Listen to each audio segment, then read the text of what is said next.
সরকার কর্তৃক স্বীকৃত সচল নন এমপিওভুক্ত শিক্ষা প্রতিষ্ঠান এমপিওভুক্ত দাবিকরণের প্রেক্ষিতে আমরা দেখছি নন এমপিওভুক্ত শিক্ষকদের বিক্ষোভ মিছিল জাতীয় প্রেস ক্লাবের সামনে থেকে শুরু হয়েছে এবং আমরা যে বিষয়টি জানতে পেরেছি পল্টন মোড় হয়ে আবারও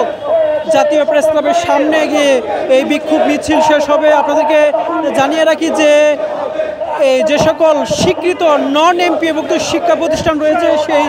শিক্ষা প্রতিষ্ঠানগুলো এমপিওভুক্তকরণের দাবিতে কিন্তু শিক্ষকরা বেশ কয়েকদিন যাবতীয় কিন্তু তারা জাতীয় প্রেস ক্লাবের সামনে কিন্তু তারা আন্দোলন চালিয়ে যাচ্ছিলেন এবং তারই প্রেক্ষিতে আজকে আমরা দেখছি একটি বিক্ষোভ মিছিল বের করা হয়েছে। তারা বলছেন যতক্ষণ না পর্যন্ত তাদের এই দাবি মেনে না নেওয়া হবে ততক্ষণ পর্যন্ত তাদের যে চলমান কর্মসূচি সেটি চলমান থাকবে এমনটি কিন্তু তারা বলছেন প্রত্যেকটি বিষয়ে কিন্তু আসলে সংস্কার করা হলেও কিন্তু যে সকল স্বীকৃত নন এমপিওভুক্ত শিক্ষা প্রতিষ্ঠান রয়েছে সেগুলোর ক্ষেত্রে সরকারের কোনো উল্লেখযোগ্য কোনো পদক্ষেপ তারা চোখে পড়ছে না। সে কারণেই তারা মূলত নন এমপিওভুক্ত শিক্ষা প্রতিষ্ঠানকে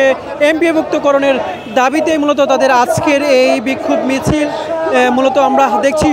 সম্মিলিত নন এমপিওভুক্ত ঐক্যবদ্ধ পরিষদের পক্ষ থেকে কিন্তু এই বিক্ষোভ মিছিলের আয়োজন করা হয়েছে। তারা যে বিষয়টি বলছেন যে এমপিওভুক্ত শিক্ষা প্রতিষ্ঠানের দাবিতে মূলত কিন্তু তারা এই আন্দোলন চালিয়ে যাচ্ছেন এবং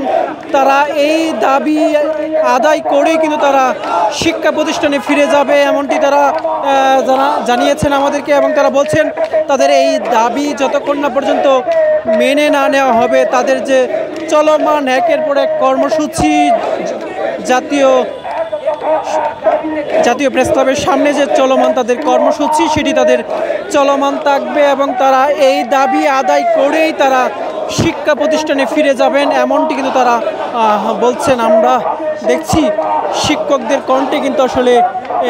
এই দাবির প্রেক্ষিতে বিভিন্ন স্লোগান কিন্তু তারা দিচ্ছেন। ইতিমধ্যেই আমরা দেখছি জাতীয় প্রেস ক্লাব থেকে শুরু হওয়া এই বিক্ষোভ মিছিলটি পল্টন মোড়ে কিন্তু এসেছে এবং আমরা যে বিষয়টি জানতে পেরেছি আবারও কিন্তু পল্টন মোড় হয়ে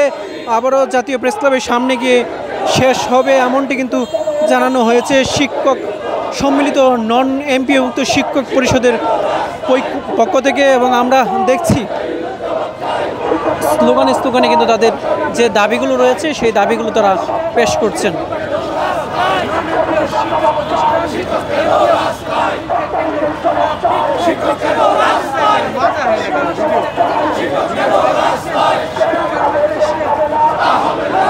দর্শক জানিয়ে রাখি সরকার কর্তৃক স্বীকৃতপ্রাপ্ত যে সকল সচল নন এমপিওভুক্ত শিক্ষা প্রতিষ্ঠান রয়েছে সেই নন এমপিওভুক্ত শিক্ষা প্রতিষ্ঠানকে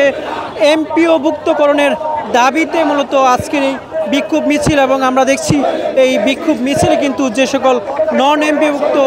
শিক্ষক রয়েছে সারা দেশের সেই সকল শিক্ষকরা কিন্তু এই বিক্ষোভ মিছিলে কিন্তু অংশ নিয়েছেন এবং তাদের এই বিক্ষোভ মিছিলটি জাতীয় প্রেস ক্লাবের সামনে থেকে শুরু হয়েছিল এবং পল্টন মোড় হয়ে আবারও জাতীয় প্রেস ক্লাবের দিকে সেই বিক্ষোভ মিছিলটি কিন্তু আবারও ফিরে যাচ্ছেন এমনটি কিন্তু আমরা দেখছি। তো এই ছিল আমার কাছে নন এমপিওভুক্ত শিক্ষকদের যে বিক্ষোভ মিছিল সেই বিক্ষোভ মিছিল থেকে আমার কাছে থাকা সবশেষ তথ্য।